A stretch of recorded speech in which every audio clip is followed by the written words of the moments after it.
Tere, kallid kaasteelised. Siin selle aja jooksul on päris mitmeid olulisi sündmusi. Täna räägiks siis Iraani droonidest ja tegelikult räägiks ka natuke krüptorahast. Ja kui jõuame, siis ka migrantidest, mis Eestisse tooma hakatakse. Ja aluseks loen ma kirjakoha Moosese 5. raamatus, salmid peaaegu 8. peatükis, salmid 55-63. Siis teeb issand erakordselt sinu nuhtlused ja sinu järglaste nuhtlused, suured ja kestvad nuhtlused, pahad ja kestvad nuhtlused. Ta saadab su kallale kõik Egiptuse tõved, millest sa tunned hirmu ja need jäävad su külge. Ja kõiki muid haigusi, kõiksugu nuhtlusi, millest ei ole kirjutatud selles seaduse raamatus, saadab issand su kallale, kuni sa hävid.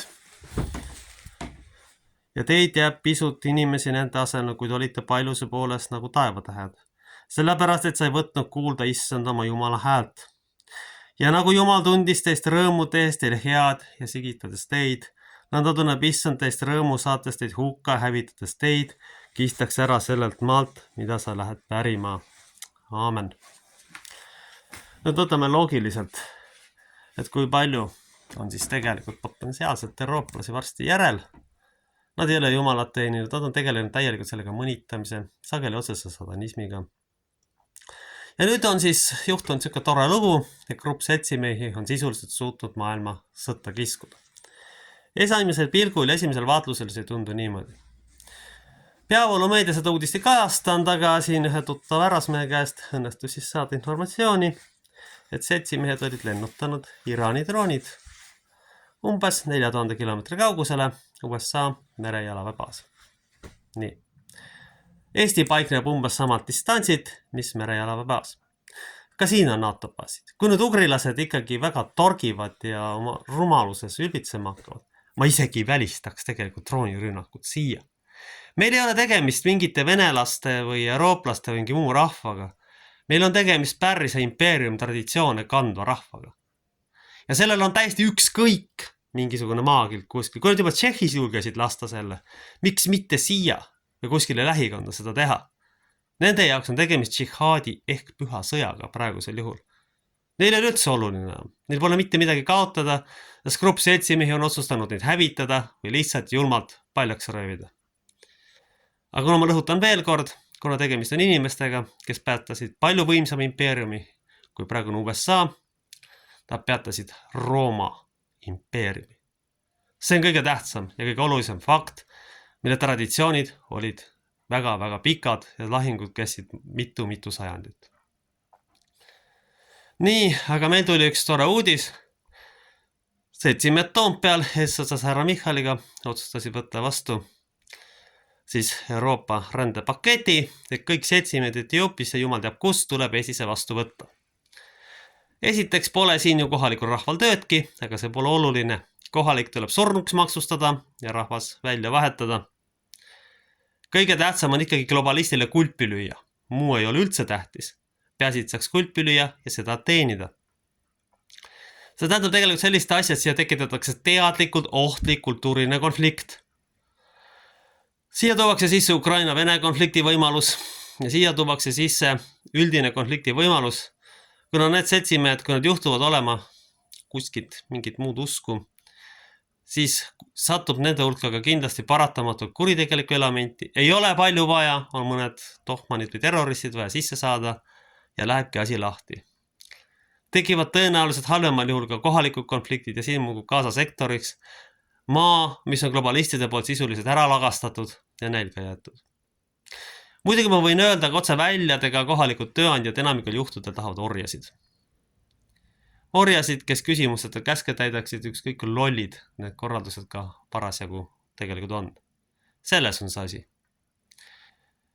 See teema viib lõpuks selleni, et siia on kodeeritud kultuuriline konflikt. Ja teine, mida ma tahan teile kindlasti öelda, kuna ugrilased niikuinii ei jäta torkimist seal valdkonnas ehk sõjalises valdkonnas, siis pole täiesti võimatu, ka droonid siia satuvad ja siin igast probleeme tekitavad. Muidugi lükkab soodsalt käiva hinna tõusu protsessi. Kuulsin ka sellist asja, et Läti otsustas kehtestada ikkagi 1,8 eurose hinnapiiri, et mitte majandus põhja ei läheks ja ära ei hukuks.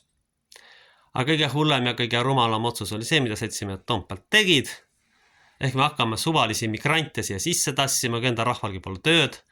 Tekitame siia sellise kogukonna ja lõpuks läheb asi selleni, nagu juhtus see Saksamaal, et tahetakse juba islamistlikku riiki, sest sakslased on vähemuses.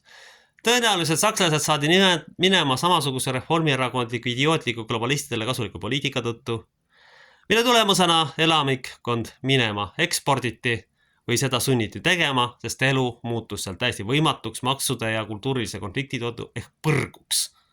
Tegelikult on see globalistide eesmärk. Muidugi enamik inimesi elab oma igapäevast elu ja sageli kahjuks ei märka seda. Kahjuks ei märka seda ja lõpptulemus on ühel päeval avastavad, et ärkavad lihtsalt islamistlikus riigis halvimal juhul. Mainiks ka siin veel kõigele lisaks, et nägin ka nägemus, kus siis 2060 oli Tallinna piirkonnas 3 mošeed, aga see nägemus tegelikult ikkagi tugineb puhtalt faktilisel analüüsil paljuski, kuigi mitte ainult. Ja praeguse poliitika jätkudes, ütleme, et Eestis sünnib näiteks ühe eestlase kohta 1,2 last. Me toome sisse, ütleme, näiteks 200 000 moslemit. Ei ole vaja miljonit tuua. Kui sünnib näiteks neil 6 last, siis järgmises põlvkonnas, mis te ise arvate, on need juba 600-700 000. Nii, see tähendab väga olulist jõudu, see tähendab ja poolt elanikkonnast. Panite tähele, piisab sisse tuua ainult 200 000 ja 20 aastaga on sisuliselt ühiskond üle võetud. Selle peale muidugi grupp seltsimehi mõtle või kui mõtleb, siis mõtlemine on välja lülitatud suurte summade tõttu, mis on neil lihtsalt kinni makstud, kuna, ütleme siis otse välja, reetmisel on ka alati oma hind ja reetmise puhul on küsimus selles, kui palju keegi reetmise eest maksab. Aga fakt on see, et selle seaduse vastuvõtmine võib tekitada siia islamistlikku ühiskonda 20-30 aasta pärast ja siis ei ole praegusel liberaalsel ideoloogial enam mitte millegiga midagi teha, siis hakkavad siin kehtima hoopis teised reeglid ja halvemal juhul toimub üldse riigi ametlik islamiseerimine ja ülevõtmine. Nii et siis 2 põhilist ohtu, üks siis vastu võetud seadus ja siis põhimõtteliselt ka sõjateema. Mõne sõnaga puudutan ka krüptoraha teemat, mida Eestis tegelikult ei ole käsitletud. Aga probleem on printsiibis. Te peate olema lojaalne globalistidele, vastasel korral te midagi osta ei saa. Hiinas tekkisid sellega probleemid, osa inimesi jooksis minema. Aga on inimesi, kes ei saa minema joosta, kes on sunnitud süstid sisse laskma, igasugu idiotismiga kaasa minema, selleks, et üldse ellu jääda. See on see põhimõte. See on tegelikult absoluutse kontrolli ühiskonna saabumine, kohale jõudmine näiteks Hiinas. Juttude ja kuulduste ja informatsiooni järgi ka tehakse seda Venemaal. Ja ma olen päris kindel, et kui Brüssel annab korradusele grupile seltsimestele Toompealt, siis nad teevad rõõmuga seda. Ega nendel on tähtis ju kulpili ja see, mis rahvast saab, on täiesti ükskõik. See ei huvita mitte kedagi tegelikult. Huvitab ainult see, kuidas oma taskut täita ja kuidas globalistidele kasuliku idioodina sisuliselt toimetada. Mis siis inimestel üle jääb? Inimesed peavad situatsiooniga kohanema. Soovitan hakata uuesti sõna otseses mõttes kasvatada kartulikapsed kaalikat, kellelgi vähegi võimalik on. Pigem vältida siiski linnas elamist, kui vähegi võimalik on, siis ikkagi püüda kinnisvara siiski siia lõuna poole soetada, kuigi siin töökoht ei ole, kui teil on kaugtöö võimalus. Soovitan kohe siia kolida või tulla, sellepärast et Tallinna kinnisvara hinnad on kindlasti Euroopa kallimad. Paradoksaalne on muidugi see, et seal on töökohti ja paljusid ei saa kaugtööna teha.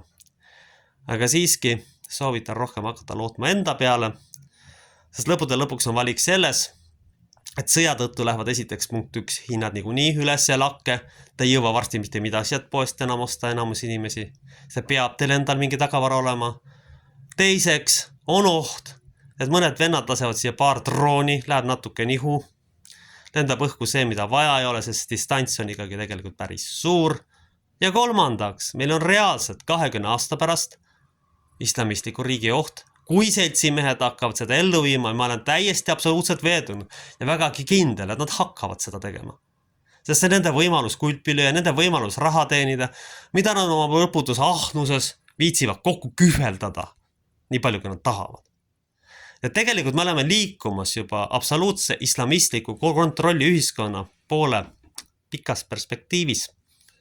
Ja tänase 2 olulist sõnumit ongi, et meil on liikumas islamistliku poole, et kontrolli ühiskond on tulemas siis sellise valuuta kehtestamisega mis on sisuliselt kontrollvaluuta, mis on tegelikult poliitilise mõjuvõimu vahend, mitte nii ainult rahaline makse, vaid ka meelsuskontrolli vahend, et neid ei lüüa otseselt maha, vaid salaja suretatakse need välja, kes sellega kaasa ei lähe. Ja tuuakse sisse piisav arv võõramaalasi, antud siis Brüsseliga sõlmitud lepinguga, kus siis madala iibe tõttu 20 aasta pärast või 30 aasta pärast on meil võimalik kuulutada välja islamistlik riik. Aamen.